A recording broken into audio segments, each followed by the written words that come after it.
자, 안녕하세요. 오늘은 전번 시간에 6장 인터넷 비즈니스 모델 중에 다섯 번째 인터넷 비즈니스 모델의 분류 및 유형에 대해서 알아보도록 하겠습니다. 인터넷 비즈니스 모델에 대한 유형 역시 연구자들의 어떤 시각의 차이와 여러 기준에 의해서 다양하게 나타나고 있습니다. 비즈니스 모델에 대한 분류는 실제 존재하는 인터넷 비즈니스들을 조사하여 연구자들이 각각의 기준에 따라 분류한 것들이라고 하겠습니다. 인터넷 비즈니스 모델의 분류에서 반베리의 비즈니스 모델 분류를 한번 알아보도록 하겠습니다. 반베리는 현존하는 수많은 인터넷 비즈니스 모델에 대해서 실증 사례를 중심으로 연구를 하였습니다. 그 수많은 종류의 비즈니스 모델 유형들을 크게 우리가 근본적으로 인터넷 비즈니스에 의해서 새롭게 생겨난 비즈니스 모델 유형과 기존의 비즈니스 모델이 인터넷으로부터 전이돼서 이루어진 모델 유형 이렇게 이제 나누었는데 여기에 총 13가지 유형을 분류를 하였습니다. 자, 한 가지씩 한번 보도록 하는데 일단 첫 번째 근본적으로 인터넷에서 출발하는 비즈니스 모델로는 우선 무료 정보 제공을 위주로 하는 라이브러리 모델, 또 소프트웨어 다운로드와 같이 프리웨어 모델, 또 개인, 또 조직 간의 정보 교환을 하는 정보 막교환 모델, 또 정보제 교환 모델, 또 접속 제공 모델, 또 웹 호스팅 모델 등이 있습니다. 이러한 모델들의 특징은 거래 혹은 제공되는 제품이나 서비스가 대부분 인터넷을 통해서 그 가치가 높아진 것이라 할 수 있겠습니다. 따라서 이러한 모델들에 관계되는 경제 원리는 제품과 서비스의 희소성에 의해서 부과되는 것이 아니라 정보의 풍부성에 근거해서 이루어진다. 이렇게 이야기할 수 있겠습니다. 자, 두 번째는 기존의 비즈니스 모델이 인터넷으로부터 전이가 되어 이루어진 모델로서 인터넷에서 물리적 상품을 주문을 하고 배송하는 우편 주문 모델, 또 광고 수익을 중심으로 하는 광고 모델, 또 정기 구독을 중심으로 우리가 정보재를 전달하는 정기 구독 모델, 또 기능 제한을 전제로 해서 소프트웨어들을 제공하는 프리 트라이얼 모델, 또 전자우편을 통해서 직접 판매를 시도하는 직판 모델, 또 도메인 이름 또는 전자우편 주소를 사고 파는 리얼 이스테이트 모델 등이 있습니다. 또한 기업 간의 거래 모델 등을 들 수가 있는데 이렇게 전이된 형태의 비즈니스 모델에 대해서 지배적인 경제 원리는 앞에서의 경우와 달리 제품과 서비스의 희소성에 많은 지배를 받는 것이라 할 수 있겠습니다. 우리 첫 번째는 뭡니까? 이런 희소성보다는 정보의 풍부성의 근거를 잃었다고 이야기를 할 수가 있겠고요. 다음에 모델 분류는 티머스의 모델 분류에 대해서 한번 알아보도록 하겠습니다. 티머스는 그 가치사슬의 구성 요소를 파악을 하고 거래 활동자들의 어떤 상호작용 패턴을 분석을 하였습니다. 또한 가치사슬을 통해서 정보를 통합하는 방법을 밝혀냄으로써 현재 인터넷상의 비즈니스 모델들에 대해서 그 유형을 파악을 하였습니다. 이러한 기본적 개념을 바탕으로 가치사슬의 어떤 혁신 정도와 기능의 통합에 따라서 우리가 e샵이라든지 또 이 퍼큐어먼트 말하자면 그 퍼큐어먼트는 조달입니다. 조달. 우리가 전에도 말씀드렸듯이 앞에 e는 인터넷의 e자라고 말씀드렸어요. 그 다음에 e액션, 또 e멀, 또 그 비주얼 버추얼 커뮤니티 말하자면 가상사회입니다. 가상사회. 그 다음에 파티 마켓플레이스. 서드 파티 마켓플레이스는 그 독립적인 마켓플레이스를 얘기하는 것입니다. 그 다음에 밸류체인 서비스 프로바이더. 프로바이더는 제공자예요, 제공자. 그래서 체인 서비스, 밸류 체인 서비스 프로바이더는 가치사슬 서비스 제공형이라고 할 수가 있겠습니다. 그 다음에 밸류 체인 플랫폼, 또 인포메이션 브로커지. 말하자면 브로커지는 중개입니다. 그래서 정보를 중개하는. 그 다음에 트러스터 서비스 프로바이더. 말하자면 신용 서비스 제공자를 얘기하는 겁니다. 말하자면 조금씩 유형의 차이가 존재는 하겠지만 이런 여러 개의 비즈니스 모델 유형을 티머스는 구분을 하였습니다. 자, 이러한 비즈니스 모델의 경향은 말하자면 정보 흐름의 통합을 증가시키는 것으로서 거래 중심의 기능에 산업 단위의 어떤 몰로 통합되는 것과 특화되고 극도로 혁신적인 서비스, 즉 말하자면 특화된 정보 중개 혹은 신뢰성 있는 제3자 서비스로 이제 발전을 할 것이다. 이렇게 보고 있습니다. 자, 다음은 호프만의 비즈니스 모델 분류에 대해서 한번 알아보도록 하겠습니다. 호프만은 1995년 그 상업적 웹사이트를 비즈니스 기능에 따라서 분류를 하고자 하였습니다. 자, 웹이 인터넷의 성장을 가능하게 했다고 보고 상업적 매체로서 웹의 가능성에 대해서 살펴보았습니다. 이러한 웹은 정보와 자원을 전 세계적으로 활용하게 해줄 뿐 아니라 광고, 또 마케팅, 상품과 정보의 직접 분배 채널로서 매우 효과적으로 작용할 수 있는 이런 잠재력을 가지고 있습니다. 그래서 웹의 이런 상업적 활용은 기업과 소비자 간의 어떤 커뮤니케이션을 중심으로 한 마케팅 활동에 큰 변화를 가져왔다고 할 수 있겠습니다. 이러한 웹을 이용한 마케팅 방식의 변화는 새로운 비즈니스 기회를 제공하게 되는데 호프만은 이러한 웹 마케팅 관점에서 웹사이트를 구분하고 있다고 하겠습니다. 자, 호프만의 분류 체계는 웹사이트를 두 가지 주요 범주로 나누고 있는데 첫째는 목적지 사이트와 또 하나는 웹 트래픽 통제 사이트가 그것이라고 하겠습니다. 자, 목적지 사이트에는 전자 카탈로그를 통해서 직접 판매를 담당하는 온라인 상점, 또 현재 고객, 또 잠재 고객, 또 경쟁자 등에게 기업의 어떤 최신 정보를 제공할 목적으로 만든 인터넷 대면 사이트, 또 유료 또는 스폰서를 통해서 각종 콘텐츠를 제공하는 콘텐츠 사이트로 나누어진다고 하겠습니다. 이러한 목적지 사이트가 기업의 그 가상, 표현 형태로 소비자의 어떤 궁극적 목적지가 된다면 웹 트래픽 통제 사이트는 소비자를 목적지 사이트까지 유도하는 역할을 한다고 할 수가 있겠습니다. 여기에는 온라인 상점의 어떤 집합체인 인터넷몰, 또 잠재 소비자를 유인하기 위해서 독특한 광고를 제공하는 동기부여 사이트, 또 소비자가 웹사이트를 찾는 걸 돕는 검색 사이트 등이 있다고 할 수 있겠습니다.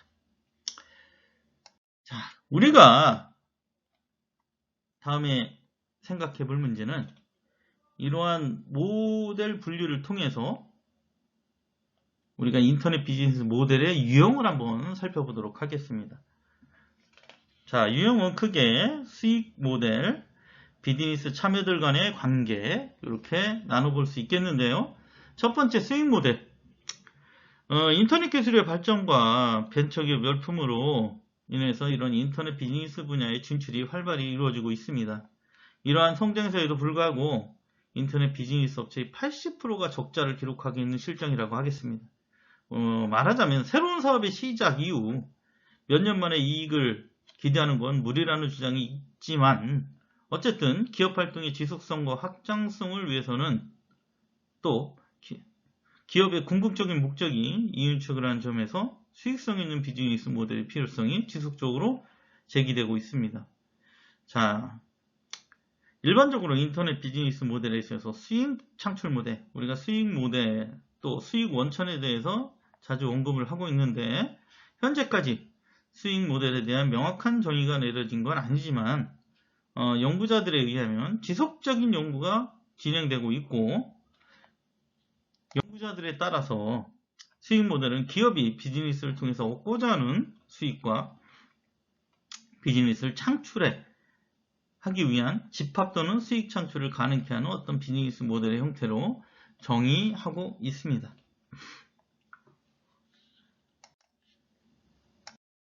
자, 유형 두 번째는 비즈니스 참여자들 간의 관계인데요. 인터넷 비즈니스 모델에 대한 몇몇 정의에서처럼 비즈니스 참여자들과 이들의 관계는 중요한 요소입니다. 인터넷 비즈니스에 참여하는 행위자들은 크게 우리가 제품과 서비스를 만들어내는 생산자, 또 이를 구매하거나 서비스의 수익을 입는 소비자, 또 이들 사이에 인터넷이라는 매체를 이용해서 연결하는 중개자가 있습니다. 인터넷 비즈니스에서는 공동의 이러한 시장을 지배할 목적으로 참여자들이 이비즈니스 공동체, 이비즈니스 커뮤니티라고 하는 EBC라는 집단을 형성을 하고 있습니다. 원래 이비즈니스 공동체는 인터넷과 그 외의 전자매체를 사용하는 공급자라든지 유통업자, 또 교육 제공자, 또 소비자 등의 네트워크를 정의하고 있습니다. 자, 인터넷 비즈니스에서 이를 구성하는 참여자들은 비즈니스 주도자, 또 제품과 서비스의 제공자라든지 광고 관련자, 또 유통업자, 지원업체 등에 의해서 말하자면 고객의 니즈를 가장 잘 대응하는 형태로 구성되고 있습니다. 자, 이들은 이전에 기업 단위에서 이루어지던 경쟁을 수행하는 단위가 될 것입니다. 또한 이들의 역할은 하나의 목적을 위해서 결합된 단위로서 가치를 창조하는 어떤 가치사슬의 통합의 역할도 수행하고 있습니다. 자, 이 비즈니스 공동체는 경제적 통제와 가치 통합의 정도에 따라서 분류가 가능한데 경제적 통제란 가치 성격과 거래의 흐름을 통제하는 어떤 책임 있는 조직이 있는가에 따라서 우리가 계층적 조직 또는 자유적인 조직으로 나눌 수가 있습니다. 이러한 가치에 통합하는 단순한 가치의 나열 또는 구체적인 제품이나 서비스의 창조와 배달의 촉진인가에 따라서 높고 낮음을 또는 이걸 결정하게 되는 것이라 말씀드릴 수가 있겠습니다. 자, 우리가 여기까지는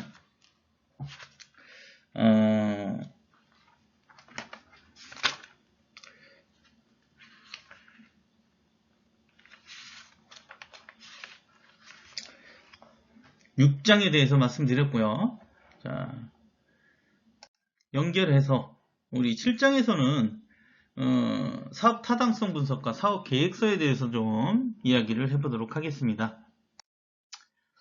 우선 이 7장에서는 총 8개의 절로 나눠볼 수가 있는데요. 사업 타당성 분석의 의미라든지 분석의 절차, 또 분석의 평가 요소, 또 우리가 사업 계획서란 뭐냐, 의의라든지 기능, 또 작성시, 유의사항, 또 어떻게 순서에서 작성할 것인지, 또 내용과 손익분기점이라는 제일 중요한 부분들을 다뤄보도록 하겠습니다.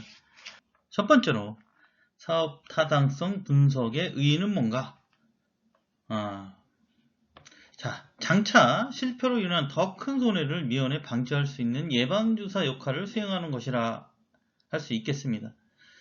계획사업의 성공 가능성을 합리적으로 분석하고 평가하는 것인데 이런 사업 타당성 분석은 창업자의 요소와 요건을 갖추고 기업의 어떤 경영 활동을 수행할 경우 기업 경영 본래의 목적인 경제성 우리가 이윤 추구와 또 가능성 여부를 사전에 검토하는 것이라 할 수 있겠습니다.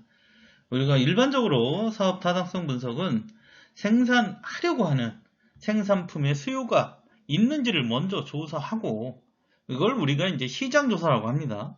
또 수요가 있으리라고 판단되면 생산에 필요한 기술에 관한 자료를 수집하고 분석하는, 이걸 우리가 이제 기술성 분석이라고 얘기를 하고 있고요. 그 다음에 이들 자료에 의해서 사업의 경제성과 또 자본 조달 방법을 검토하는 걸 묶어서 우리가 경제성이라고 얘기하고 있습니다. 창업은 한번 잘못되고 또 잘못되면 또 본인도 또 집안도 파멸의 길을 걷게 되는 거죠. 그러므로 사업 계획서를 수립하기 전에는 객관적으로 이제 검증을 하도록 해야 되겠습니다. 이러한 사업 타당성 분석은 중소기업 창업은 물론 작은 소규모 창업이라든지 또 소창업에도 필수적이라고 할 수 있겠습니다. 자, 결국은 말하자면 창업의 어떤 실패로부터 지켜줄 수 있는 보조장치가 되어주기 때문이라고 할 수 있겠는데요. 그 외부 전문기관에 의뢰하거나 제3자에게 검토하는 방법도 물론 중요합니다. 그렇지만 본인 자신이 한번 사업에 대한 어떤 타당성 분석을 본인이 실행한다면 그 또한 좋을 거라고 생각을 하고 있습니다.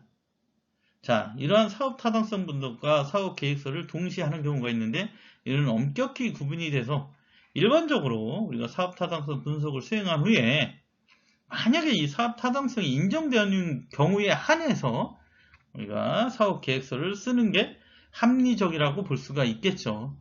사업으로 타당하지 또 타당하지 않은지를 검토해야 되는데, 타당하지도 않은 일을 굳이 사업 계획서를 또 쓸 필요는 없을 거라고 생각이 듭니다. 자, 그래서 사업 타당성 분석의 필요성은 다음 4가지로 요약해 볼 수가 있겠습니다. 첫 번째는 주관적인 사업 구상이 아닌 객관적이고 체계적인 사업 타당성 분석을 통해서 사업을 구체 또 구상할 경우 사업의 성공 확률을 높일 수가 있다고 볼 수가 있고요. 두 번째로는 이런 분석을 통해서 구상하고 있는 기업의 형성 요소를 파악할 수 있고 창업 기간을 단축하고 또한 효율적인 창업 업무를 수행할 수가 있다고 하겠습니다.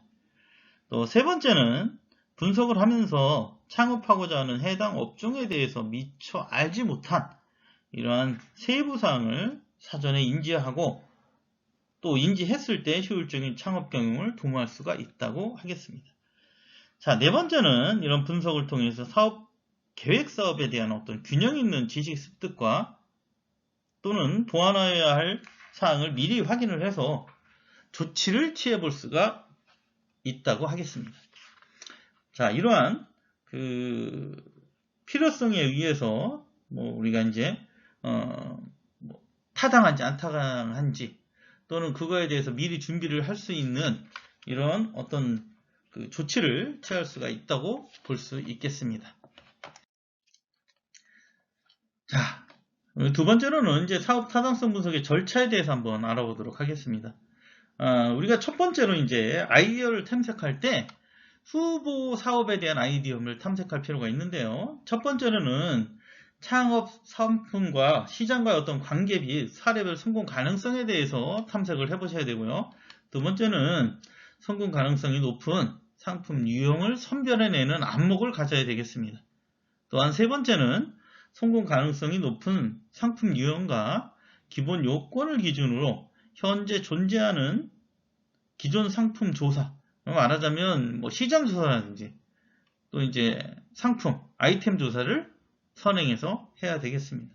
자, 네 번째는 기존 상품의 응용 및 개선 가능성을 정밀 검토해 보는 단계가 되겠습니다.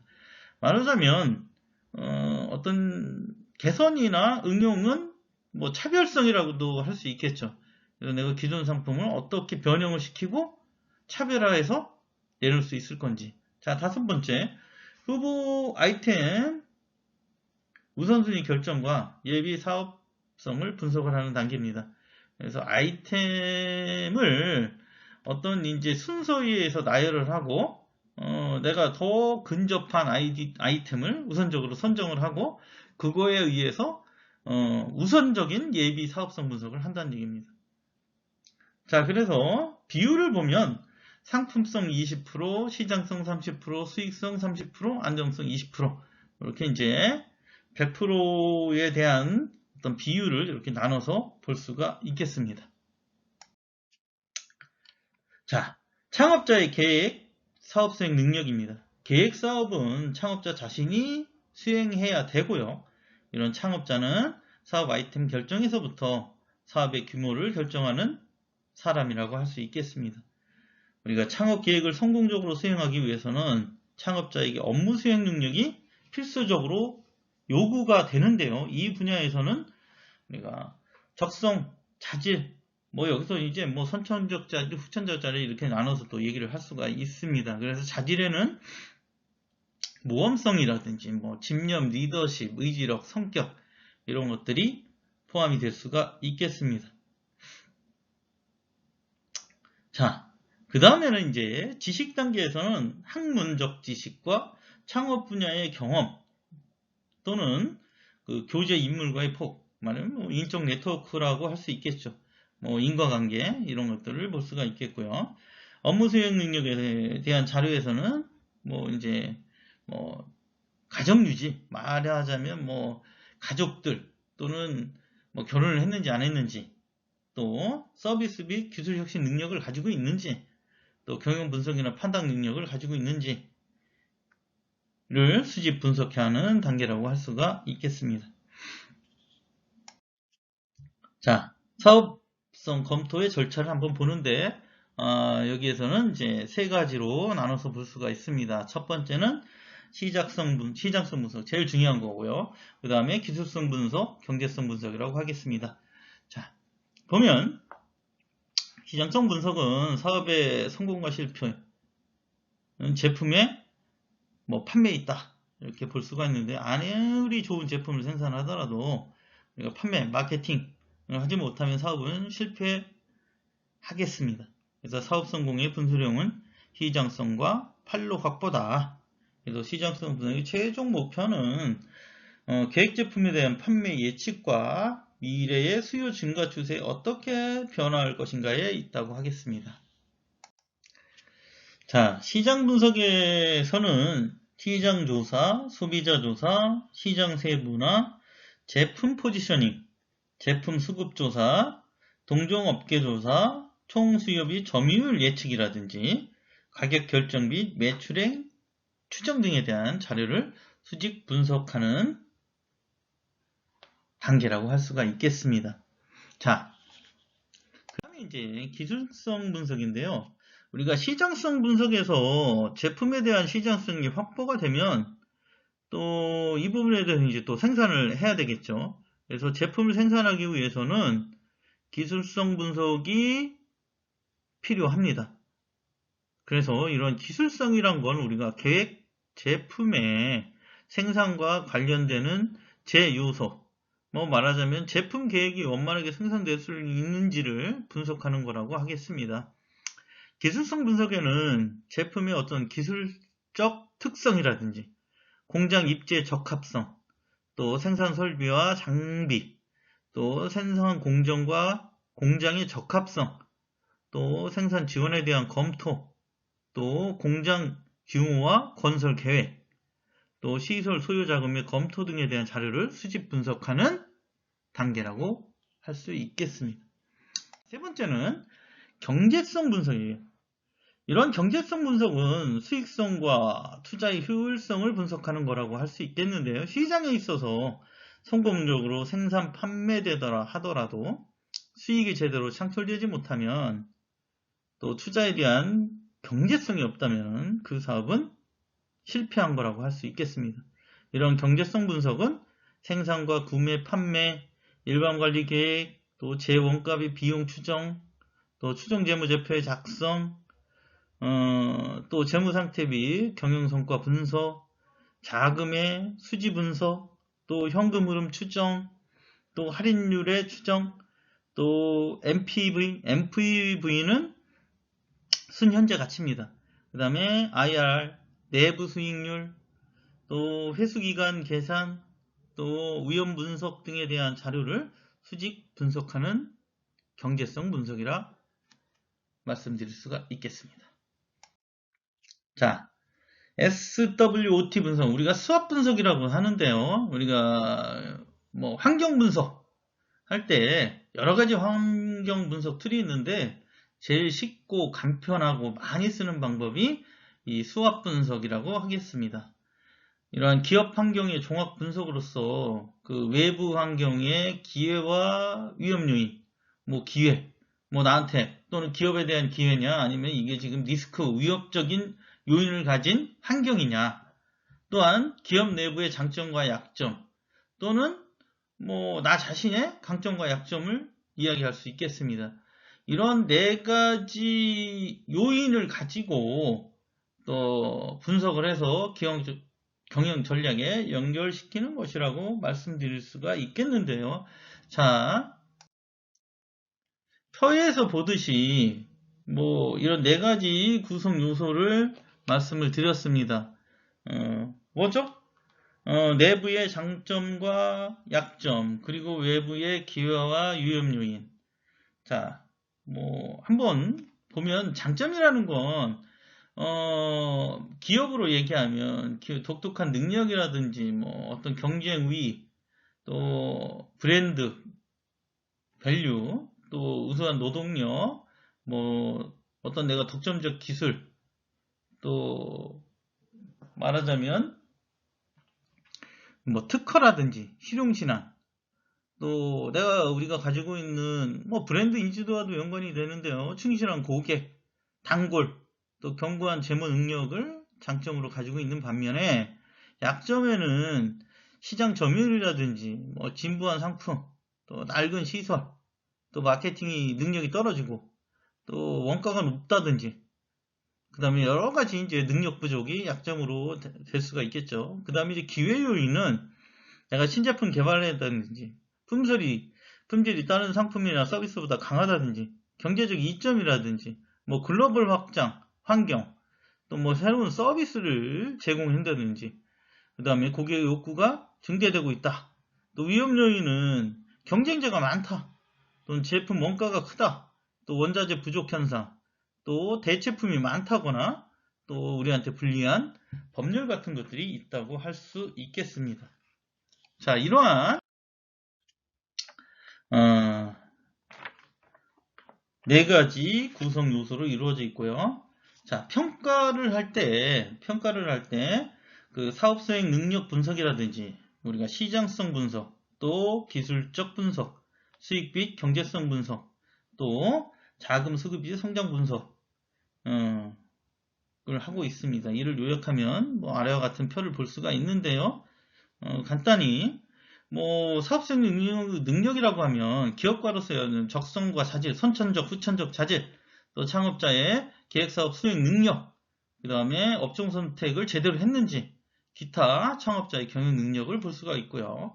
그 다음에 이제 시장성 분석에서는 어떤 시장의 어떤 동향, 또 중장기 수급 전망, 또 유사 제품과의 경쟁 상태라든지 향후 경쟁 제품이 출현할 가능성이 있는지, 또 가격 경쟁력이라든지 뭐 판매처와 유통 경로가 탄탄하다든지 아니면 해외 시장에는 수출 가능성이 있는지에 대한 얘기를 시장성 분석이라고 하고 있습니다.